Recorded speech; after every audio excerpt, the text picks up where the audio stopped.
তো বন্ধুরা সবাই কেমন আছেন? ইতিমধ্যেই আপনারা জেনেছেন সারা পশ্চিমবঙ্গে এবার সেন্ট্রালাইজড অ্যাডমিশন হবে। যারা যারা এবার উচ্চ মাধ্যমিক পাশ করেছেন বা যারা এবার কলেজে ভর্তি হতে যারা ইচ্ছুক আছেন তাদের প্রত্যেককে কিন্তু কলেজে ভর্তি হবে একটি ওয়েবসাইট থেকে, যে ওয়েবসাইটের নাম প্রকাশিত হয়েছে সেটা লাইভ হয়ে গেছে, কিন্তু অ্যাক্সেস এখনো পর্যন্ত শুরু হয়নি। এই হচ্ছে দেখুন ওয়েবসাইটের নাম স্টেজ, STAGE stage.wbcap.in। এই সাইটটি আপনারা নোট করে নেবেন, এই সাইটটা আপনারা স্ক্রিনশট নিয়ে নিন।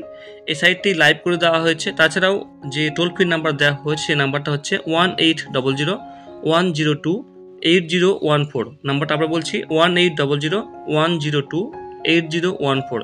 এই নাম্বার, এটা WB সেন্ট্রালাইজড। এখান থেকেই পশ্চিমবঙ্গের সমস্ত কলেজের ভর্তি কিন্তু প্রক্রিয়া হবে এখান থেকে। মানে আগে যেমন যে কলেজে ভর্তি হবেন সেই কলেজের ওয়েবসাইট থেকে আপনাকে অ্যাডমিশন হতে হতো, এবার কিন্তু তা না। এবার যে কলেজে আপনি ভর্তি হবেন না কেন আপনাকে একটিমাত্র এই ওয়েবসাইট থেকে কিন্তু আপনাকে ভর্তি হতে হবে, ঠিক আছে? তাই এই ওয়েবসাইটে আপনাকে কীভাবে আবেদন করতে হবে, কী কী ফাংশন দিয়েছে সেটা আপনাদেরকে দেখাবো একটু।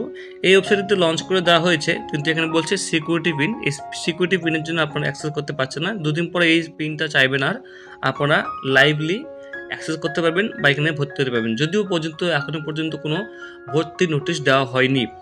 3 বছরের কোর্স করতে গেলে আপনাকে মানে জেনারেল কোর্সে ভর্তি হলে মানে পাশে, সেটা আপনার 3 বছরের কোর্স, এবং অনার্স হয়ে গেলে আপনাকে কিন্তু এখানে 4 বছরের কোর্স করতে হবে যদি আপনি অনার্সে ভর্তি হতে চান। সেক্ষেত্রে আপনার একটা বেনিফিট আছে, সেটা যদি আপনি MA করেন সেক্ষেত্রে আপনাকে 1 বছরের কোর্স করলে কিন্তু আপনার হয়ে যাচ্ছে। তো এবার আপনাকে দেখে দিচ্ছি আমি এই সাইটটিতে কী কী ফাংশন দেওয়া রয়েছে। এই হচ্ছে সেই অফিসিয়াল নোটিফিকেশন বা আপনি বলতে পারেন brochure. Welcome to centralized admission portal, U admission process made easy.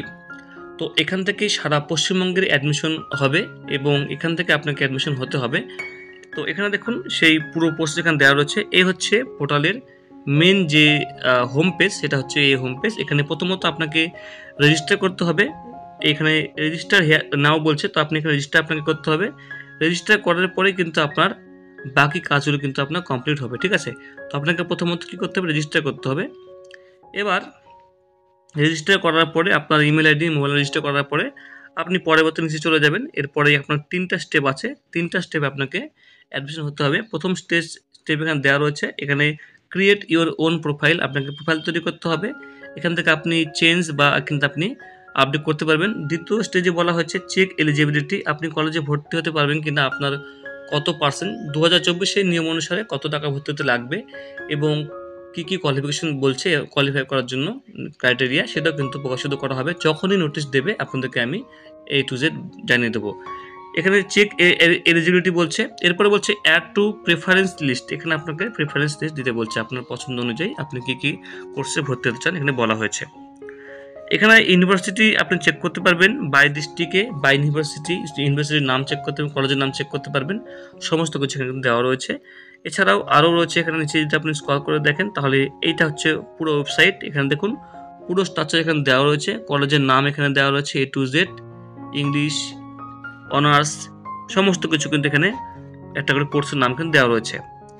আপনাকে এখানে ইউজার আইডি এবং পাসওয়ার্ড দিয়ে লগ ইন করতে হবে, যেটা আপনি এখানে দেখতে পাচ্ছেন। আপনাকে প্রথমত সাইন আপ করতে হবে। সাইন আপ করার পরে আপনি এখানে অবশ্যই লগ ইন করবেন। এই যেখানে দেখুন লগ ইন করতে বলছে।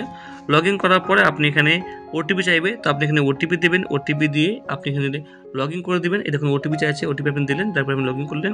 লগ ইন করার পর আপনি উপরে এগিয়ে যাবেন। উপরে এগিয়ে যাওয়ার পরে এখানে দেখুন আপনাকে বলছে মোবাইল নাম্বার এবং ইমেল। এই মোবাইল নাম্বার এবং ইমেল দিয়ে আপনি কন্টিনিউ টু নেক্সট স্টেপে আপনি ক্লিক করে দেবেন। তারপর আপনাকে বলছে পার্সোনাল ইনফরমেশনের জায়গায় আপনাকে এখানে অবশ্যই কিন্তু মোবাইল নাম্বার দিতে হবে। মোবাইল নাম্বার, আপনার বাবার নাম, মিডিল নেম, আপনার লাস্ট নেম, ন্যাশনালিটি, ডোমিসাইল, আপনি কোথায় বাস করছেন, তারপরে আপনার ডিস্ট্রিক্টের নাম, gender, date of birth, category, password আপনাকে দিতে হবে বড় হাতের ছোটো হাতের মিলিয়ে A to Z। এসব মোবাইলে OTP চাইবে, দেবেন আপনি। এরপরে অবশ্যই কিন্তু আপনি কি পাস করেছেন উচ্চ মাধ্যমিক, সেক্ষেত্রে আপনি এখানে অবশ্যই ইয়েস করে দেবেন। করার পরে এখানে কমপ্লিট, এখানে আই এগ্রিতে এখানে টিকমার্ক করার পরে কমপ্লিট রেজিস্ট্রেশন আপনি ক্লিক করে এগিয়ে যাবেন। বন্ধুরা, যখনই আবেদনের প্রসেসটা শুরু হয়ে যাবে আপনাকে আমি আরও ভালো করে দেখিয়ে দেবো। এটা আপনাকে শুধুমাত্র রেজিস্ট্রেশনের প্রসেসটা দেখালাম। এরপর আপনি লগ ইন করবেন। লগ ইন করার জন্য আপনাকে এখানে দেখুন লগ ইন আপনি হয়ে গেছেন। এখানে আপনার 0% কমপ্লিট প্রোফাইল দেখাচ্ছে। এরপরে আপনার কিন্তু একটা পর একটা আপনাকে ফিল আপ করতে হবে। তারপর দেখুন সাকসেস বন্ধুরা আপনার হয়ে গেল প্রোফাইলটা। এরপরে চেকিং এলিজিবিলিটি বলছে আপনি কলেজে ভর্তি হতে পারবেন কি না, তার এখানে চেকিং আপনি করতে পারবেন। উপরে এগিয়ে যাবেন। উপরে এগিয়ে যাওয়ার পরে আরও এখানে দেখুন অশোকনগর মদন কলেজ এখানে দেখাচ্ছে, মানে আপনার হিসেবে আপনি কলেজ এখান থেকে সিলেক্ট করবেন। কতগুলো সিট আছে কলেজের সেটা কিন্তু আপনি এখানে শো করে দিবে। সিটটা আপনি এখানে দেখতে পাবেন এখান থেকে। কলেজের এখানে ওয়েবসাইট এবং কলেজের এখানে কন্ট্যাক্ট নাম্বারটা কিন্তু এখানে বন্ধুরা দেওয়া রয়েছে। দেখুন এখানে কোন কোন কাস্টের কোন কোন সিট নাম্বার সেটা দেওয়া রয়েছে। এখানে কতগুলো সিট আছে, কোন কোন ক্যাটাগরির, এসসি এসটি ওবিসির সব কিছু এখানে কিন্তু বন্ধুরা দেওয়া রয়েছে। আচ্ছা, এরপরে এখানে দেখুন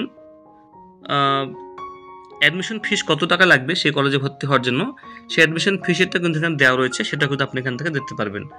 আমি আরও ডিটেলস আপনাকে বলছি না, পরবর্তীতে আপনাকে আমি আবেদন যখন শুরু হবে তো আপনাকে আমি একটা স্টেপ আপনাকে দেখিয়ে দেবো এবং বলবো আপনাকে আমি প্রোফাইল এন্ট্রি এখানে বলছে, তো আপনি এখান থেকে প্রোফাইল এন্ট্রি করতে পারবেন। এখানে ফটো সিগনেচার আপনি এখান থেকে আপলোড করে দেবেন। এরপর আপনি এখান থেকে কিন্তু পরবর্তী স্টেপে কিন্তু এগিয়ে যাবেন। এটা একটা সিম্পল প্রসেস বন্ধুরা, কিছু ঝামেলা কিছু নেই এখানে। পার্মানেন্ট অ্যাড্রেস, কমিউনিকেশন অ্যাড্রেস এটা আপনি বসিয়ে দেবেন। এখানে দেখুন পুরো কিন্তু এখানে অ্যাড্রেসে পরে অ্যাডিশনাল ইনফরমেশন বলছে, রেজাল্টস বলছে, ডকুমেন্টস আপলোড করতে বলছে, প্রিভিউ করতে বলছে। আপনি চাইলে ভুল হলে আপনি এখান থেকে এডিটও করতে পারবেন। ঠিক আছে, তো বন্ধুরা এই ছিল আপডেট। কোনো কোশ্চেন থাকলে অবশ্যই কমেন্ট করবেন। আবেদনের প্রসেসটা কী হবে সেটা পরবর্তী ভিডিওতে আপনাকে আমি আবার দেখিয়ে দেবো কীভাবে আবেদন করতে হয়। সঙ্গে থাকবেন। অসংখ্য ধন্যবাদ।